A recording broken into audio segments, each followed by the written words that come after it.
Hi, and welcome back to It Figures. And it's Friday. But it's not just any other Friday.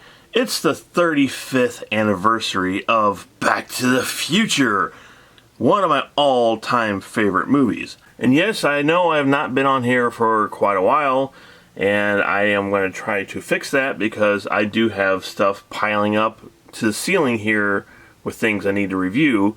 But today, because it's such a special day, I could not let it go by without reviewing at least one thing from Back to the Future. And this is, of course, the Playmobil Delorean. Now, if you watched my other review for the unboxings for the Scooby-Doo bags, you know how impressed I was just by the figures. I've never actually bought a set or a car or anything like that from Playmobil, so this is going to be my very first one. I'm really excited to open it up and see how many pieces I actually had to put together and how well they detailed the whole entire thing. Alright, this is pretty interesting. It actually comes in a box that you can lift open, like the old Legos used to come in. Oh wow, alright. So let's look at all the pieces here. Alright, so it's nice that the DeLorean itself is mostly put together. I wasn't really kind of expecting that. I figured there'd be more of this to be put together, but it looks like it's pretty well, the shell itself is put together. I'm assuming the door's open. Let's see. If I can get them open. How do you open the doors? Well, how do you open the car door? Yes, they do open the gull wing doors. Inside looks interesting. It's the steering wheel is kind of weird. If you can see that, they do have a sort of a weird shaped steering wheel. I know it's maybe kind of dark in there for you to see that. It's almost like a U-shaped. I don't think that the original DeLorean looked like that, so that's kind of an interesting choice of steering wheels. Got the time circuits in there. They look pretty cool. Okay, looks like we have the tires. Looks like we got sort of the back of the car here. We got the figures and all the little bits and pieces.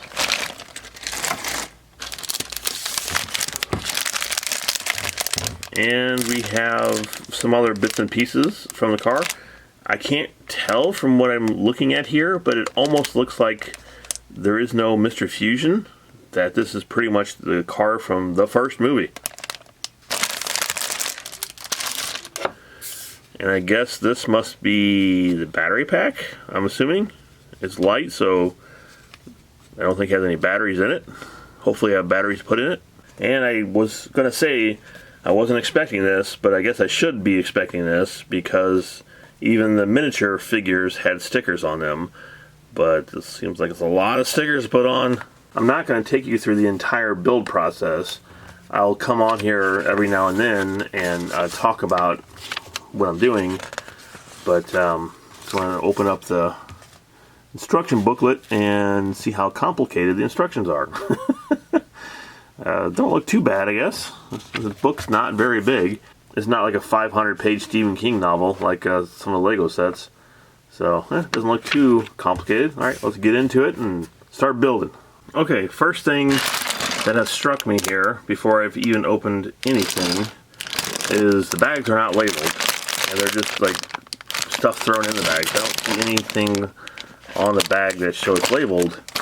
And you look at the instructions here, it says 3050544493. Okay, so I guess I gotta look for this part. Just put my first few stickers on here. Of course, the big sticker back here is the tail lights and the out of time license plate. And I had to put this little black sticker on here, and there's one on the other side as well. The one thing I had to put on the inside was a gear shift. It's kind of hard to get these doors open. There's nothing really to grip on. Again, with the gray interior, it's kind of hard to see. But this right here, the center thing, I had to put on in there. And it was a little difficult because there wasn't a whole lot of room to get my fingers in there to put it in there. So one big thing I can already tell you between this and Lego, and yes, I know I keep comparing this to Lego, even though it's two totally different things, is Legos are obviously bricks, and these are pieces of plastic that you actually had to put together. And I'm not used to that, so it's something that I got to get used to. I was talking about the numbers before. I see some numbers, or I did see some numbers on one of these, I thought. Maybe this one doesn't have any numbers. One of them I did have numbers. But which one was that? Here we go. There's some numbers on this one. They're not on all of them, I don't think, but the gear, the time circuit thing in the middle of it didn't have any numbers. But this one here does have numbers on it, but not all of them do, which makes it a little confusing. Alright, so I'm going to show you where I'm at now.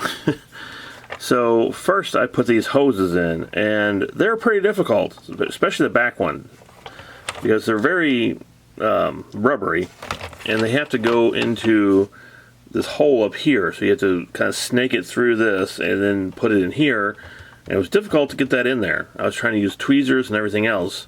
Now I've spent many years putting stickers on Legos, and this right here took my sticker ability to new heights.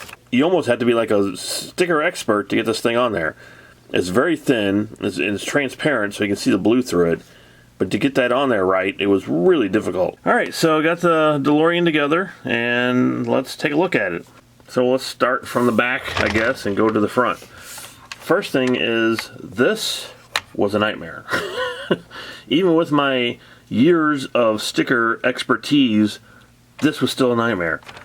Each one of these is broken up into 3 parts, and if you don't get them exactly right, they either will overlap on top of this blue here, or you will have like bubbles in them. And then of course once they're stuck on here, it's pretty much impossible to pull those things back off. So you're either stuck with it overlapping or with some bubbles in there. So I pretty much have both. But if you're not looking at it too closely, it's kind of, you know, it's hard to see, but of course I'm the one who put it on here, so I can see it. The one thing I kind of wish they would have done a little bit better here was the paint. I would have liked to seen a lot more color back here where the engine is, because these are supposed to be red. I believe this is like a bright silver. Over here is green. And, you know, they could have done these maybe as individual parts you could snap on like the other ones to give it a little bit more color back here. Pretty much all you have back here is this here, which is, of course, the plutonium that goes into the engine. And it's cool that they actually did that. That's really awesome that they put the plutonium in there. However, there's not a lid, so I kind of would like to have seen like a lid. You know, the pop bucket, the white little lid that goes on it. Maybe it's in another bag, but I don't know. It's possible. I haven't opened up the bag with the figures in it yet. But it's really cool that they did do that. The detail on that is really great. Get that in there. As for the detail on the rest of the car, it's pretty nice. I'm not going to say it's spectacular, but it's pretty nice. And again, these black rubber hoses, maybe added some color to them. And again, this is nitpicking, but, you know, I'm nitpicking. I do like that they do have the plastic blue on the front and the back, though. And the other thing I really like about these Playmobil cars is headlights. They're plastic, but they actually do look like they're made out of glass. Now, I was talking about color. I would have liked to see a little bit more color on the inside as well, rather than just having the time components be the only color in there and the rest of it just being a straight gray. So we have this that came with it, and of course this is the hook from the end of the film where they're going down the street, and it attaches to the back of the DeLorean. So you can put it in there just like this, recreate the end of the film. So I did take a little break from building this, and I just came back to it, and seeing it sitting here, I gotta say it's really kind of cool. Now when I was building it and trying to get all these stickers on, I was getting frustrated a lot. But now that it's all together and just, you know, taking a small break and kind of now coming back to it, I think Playmobil did a fantastic job with the DeLorean. Now, just like I said, taking a break and coming back to it. Still, I would like to have more color in the engine, but that's, I guess, a small complaint. Now, the other thing is kind of weird with this, because it doesn't come with a Mr. Fusion, it shouldn't be able to fly, right? Wrong. So you have the wheels here, and you have these 2 tabs here, and you push the tabs out, just like that. And the wheels snap into place. So it can fly without Mr. Fusion. So here it is in flight mode. And it always looks really cool, of course, in flight mode. And you can set it down too. So, whoops, the wheel's turning. Not supposed to do that. But yeah, I mean, it's a cool option. I guess people would complain if it didn't have it. But at the same time, if you want to be movie accurate, you know, we need a Mr. Fusion back here rather than the plutonium. Alright, so we got one last thing here for the DeLorean, and it's one of the coolest features. Before I get to my other bag with my figures and more stickers. Okay, so it would not be the DeLorean if it didn't have some sort of light up feature. So let's check out the light up features. And as I was showing you in the beginning of the video, it did take 2 AAA batteries, which fortunately I did have. And you have a little button down here, and you push it. So you can see that the time circuits on the front and the back do blink and light up. The only thing is, in the back, only this half of it is lit up and the rest of it is not. Gives you a little bit better idea of the brightness. It's pretty bright, it's not bad. The super cool thing here is they actually have the light up flux capacitor in here. It's kind of hard to see, so there it is. It's a pretty good representation of that too. It looks just like the flux capacitor. And not only does it have the, you know, the light up lights in there, it does have some lights on the bottom that blink as well. So when you're traveling through time, you can see it blinking in there. So it's really cool the way they did that. It's very, very nice. So this would not be complete without Marty and Doc, and they're still in the bag. So let's get them open and take a look at them. So it looks like we have a lot of pieces here, so let's get to building. So let's take a look at Marty Mcfly first. All right, so I love this figure. It's a really great figure, and if anything, Playmobil just knocks it out with these awesome figures. And what's really funny is it looks like Michael J. Fox. I mean, if someone gave me this and said, hey, do you know who this character is? I was like, yeah, that's Marty Mcfly. Of course, I wouldn't recognize him from his face, but the costume, they nailed it, you know, with his life preserver that he has on here. I'm not sure what this is. I don't remember him having these in the movie. Maybe they're his cuffs that were on the jacket. I don't really remember what those were. It's kind of weird, but I'll have to go back and watch the movie. I know, because everybody should be watching the movie today because it's the 35th anniversary. Alright, so while I'm looking at this figure, these actually came together.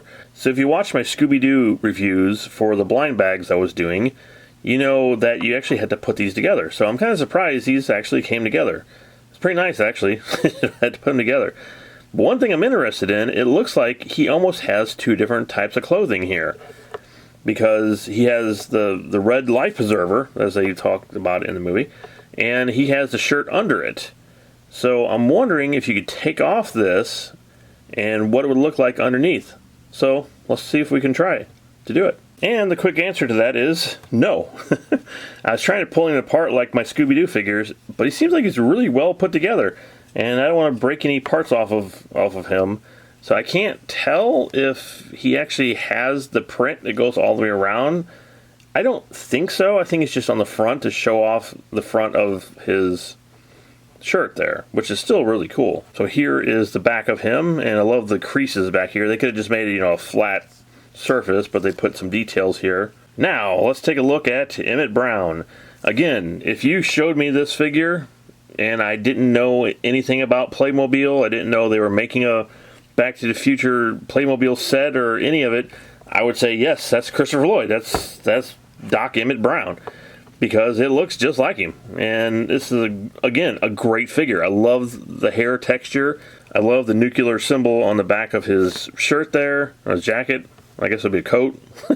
You can see all the little details here on the front of his coat. He has like the pins and everything. This is actually detachable. It just sits on his belt, and it's like a bag full of other things that he has. And he has a watch over here. He has a watch over here, and I'm assuming this around his neck is also supposed to be a watch, even though it doesn't have any details on it. And again, if you look at him really closely, you can see a pattern underneath his coat. It's just barely there, but you can see it. And that's a great detail. Next up, we have Einstein, which is really cool that they put him into the set. You can see he has a clock around his neck, and again, great detail, but it would be nice if it was, you know, maybe just not painted on and had actually given us that. Over here on his side, he does have some paint issues going on there. What's really great about Einstein is his tail actually has some articulation. It moves up and down, and his head moves up and down. Pretty nice. Getting into accessories, this is where Playmobil shines here. This is, of course, the plutonium case that Doc Brown has. Yes, I put stickers all over them, and hopefully I put them in the right place. I couldn't figure out which way the handle was actually supposed to go on there. So it was backwards. Well, it's backwards because I can't pull it back off. Right here you can see it says plutonium, handle with care. And on the side it has yellow. On the back it also says plutonium, handle with care. On the side is another strip of yellow. And on the inside, of course, we have the plutonium that we need to be really careful with so it doesn't explode. The figures actually come with more accessories too. This is the remote control that Doc has in the very beginning of it at the Twin Pine Mall, I believe it was called. And he was using this to move the DeLorean around, of course. And of course, this here is the sticker, another sticker on there. But it's actually a really nicely detailed one. Marty comes with his skateboard, which is pretty cool. I don't know if these were the graphics that were actually on there in the movie. I'm assuming they probably were. And this little purple thing here in the middle of it is so he can actually stand on there. So he can actually skateboard without actually falling off the skateboard. And that's pretty nice. I'm glad they did that. The other thing that Marty came with is this. The video camera to film the DeLorean going through time. And this is really well detailed. It's actually lots of detail on this thing. It's really nice. And it's designed perfectly for him to look through. So he goes up to his eyeball, which is really, really cool. Really great design there on that. Okay, so here is Doc Brown holding his remote and fits in his hand fine. You're telling me you made a time machine out of a DeLorean? This sucker's nuclear? Alright, so let's take a look at the good and the bad here with Playmobil's Back to the Future. First off, it's a great car. It's a really good looking car. It's really well detailed. I think everything on it looks fantastic. Love the light up feature they got going on here. Love the fact that you can see the flux capacitor fluxing. Really impressed with the figures. I'm really impressed with the video camera and all the accessories that came with the figures. And this here is really awesome to actually have the box with the plutonium in there. The hook is actually pretty well detailed as well. And I'm kind of glad they came with the hook because a lot of times this is one of the things they pretty much forget to put in there with the car. Okay, first off, of course, I'm going to mention the terrible stickers.